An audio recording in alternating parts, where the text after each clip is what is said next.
Magandang umaga, Pilipinas. Narito ang latest sa lagay po ng ating panahon. Apat na weather system ang nakakaapekto ngayon sa bansa at lahat po yan ay nagdudulot ng mga pagulan sa iba't ibang bahagi ng ating kalupaan. Yung shear line po natin ay nakakaapekto sa silangang bahagi ng Northern at Central Luzon at ito nga po ay nagdudulot ng halos maghapon. Inaasahan natin magdudulot yan ng halos maghapong pagbuhos ng ulan sa silangang bahagi ng Northern at Central Luzon at ilang bahagi din ng Southern Luzon according sa ating forecast. Samantala, ang Northeast Monsoon o amihan patuloy din na magdudulot ng maulang panahon at malamig na panahon sa natitirang bahagi pa ng Northern at Central Luzon.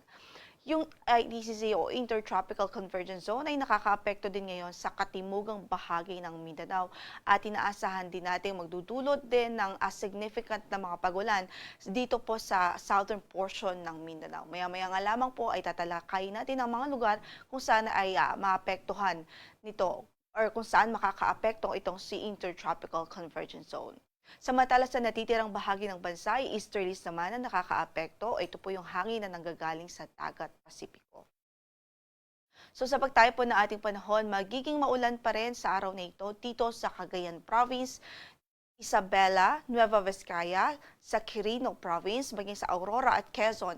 Yan po ay direktang epekto ng shear line. Ito po yung salubungan ng hangin na nanggagaling sa northeast at yung hangin na nanggagaling sa east o sa silangang bahagi ng bansa. Yung confluence o convergence po ng dalawang air mass na ito ay nagdudulot o nag-generate ng mga kaulapan na siya pong nagdudulot ng halos tuloy-tuloy na pag-ulan. Kaya't nariyan pa rin ang bantaho ng pagbaha doon po sa mga nabanggit nating lugar dahil nga sa patuloy na ina-expect nating pagpuhos ng ulan. Samantala, dito naman sa Batanes, Apayao, maging dito po sa Mountain Province, Kalinga at Ifugao, asahan natin ang maulap na papawirin at may mga pag-ulan din dahil sa amihan na Northeast Monsoon. Gayon din sa Metro Manila, natitirang bahagi ng Central Luzon, maging sa natitirang bahagi pa ng Northern Luzon, doon sa Ilocos Region at sa natitirang bahagi ng Cordillera Administrative Region, asahan natin ang bahagyang maulap hanggang sa maulap na papawirin at may posibilidad pa rin ho ng mga pulupulong mahihinang mga pag-ulan anytime of the day. Yan po ay epekto ng Northeast Monsoon o amihan. Samantala dito sa Bicol Region, asahan din natin ang maulang panahon. Sa araw na ito, mataas ang tsansa ng mga pagulan dahil naman po sa epekto ng easterlies o yung hangin na nanggagaling po sa silangan. Samantala sa natitirang bahagi ng Luzon ay bahagyang maulap hanggang sa maulap ang papawirin natin, pero nariyan pa rin yung tsansa ng mga isolated thunderstorms. So mga kalat-kalat o mga pulupulong pagkidlat, pagkulog anytime of the day. Kaya't saan man ang lakad natin sa araw na ito, huwag kong kalimutang magtala ng mga pananggalang sa ulan at extra ingat po sa ating mga kababayan, lalong-lalo na po dito sa silangang bahagi ng Northern Central Luzon kung saan ay direktang apektado po ng shear line. Sa Metro Manila, 23 to 30 degrees Celsius ang magiging agwat ng temperatura. Sa Baguio ay 15 to 24 degrees Celsius. Sa Lawag ay 23 to 31 degrees Celsius. Sa Tugigaraw ay 22 to 27 degrees Celsius. Sa Legazpi ay 25 to 30 degrees Celsius habang malamig din po sa Tagaytay, 22 to 29 degrees Celsius.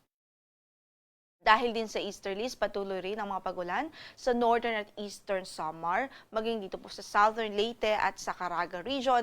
Yan po ay epekto ng hangin na nanggagaling sa dagat Pasipiko.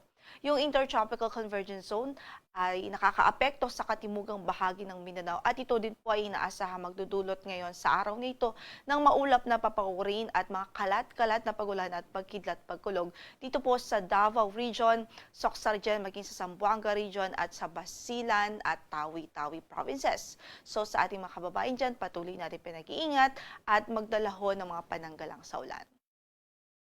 Sa natitirang bahagi ng Kabisayaan at natitirang bahagi pa ng Mindanao, bahagyang maulap hanggang sa maulap ang papawirin at asahan natin ang mga localized pa rin ng mga thunderstorms o pagkidlat pagkulog anytime of the day.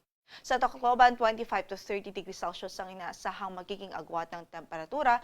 Sa Cebu ay 26 to 31 degrees Celsius. Gayon din, sa Iloilo ay 25 to 31 degrees Celsius. 26 to 31 degrees Celsius din sa Cagayan de Oro, 24 to 32 sa Davao, 23 to 32 degrees Celsius sa Zamboanga City at maging sa Puerto Princesa City naman ay 24 to 32 degrees Celsius, 26 to 31 degrees Celsius naman sa Kalayaan Islands. Sa kasalukuyan nga po ay in effect pa rin ang ating weather advisory. So, sa araw na ito, possible pa rin yung 50 to 100 millimeters of rainfall dito po sa Cagayan Province, Isabela at Aurora. Yan ay po epekto po ng shear line. Kahit sa mga kababayan natin dyan, doble ingat po ang ating abiso, lalong-lalo na po yung mga mabababang lugar o low-lying areas kung saan ay inaasahan natin ang patuloy na bantahon ng mga pagbaha. For tomorrow, nariyan pa rin ang banta po ng mga malalakas na pag-ulan sa Cagayan, Isabela at Aurora. Yan po ay dulot pa rin ng shear line. Kahit magantabay po, patuloy na magantabay sa magiging updates ng pag-asa at patuloy po tayo mag-monitor sa mga weather advisories ho galing dito sa weather forecasting section ng pag-asa. Samantala, wala rin ho tayong gale warning na nakataas ngayon sa ating mga baybaying dagat. Although sa ating pong pagtaya at sa ating nakikita sa base sa ating data ay moderate o katamtaman hanggang sa maalon ng kondisyon ng karagatan sa malaking bahagi ng Northern Luzon. So ingat pa rin ang ating abiso sa ating mandaragat, especially yung mga gumagamit po ng maliliit na sasakyang pandagat. Ang sunrise for today is 6:14 in the morning at lulubog ang araw mamaya sa ganap na alas 5:30 ng gabi.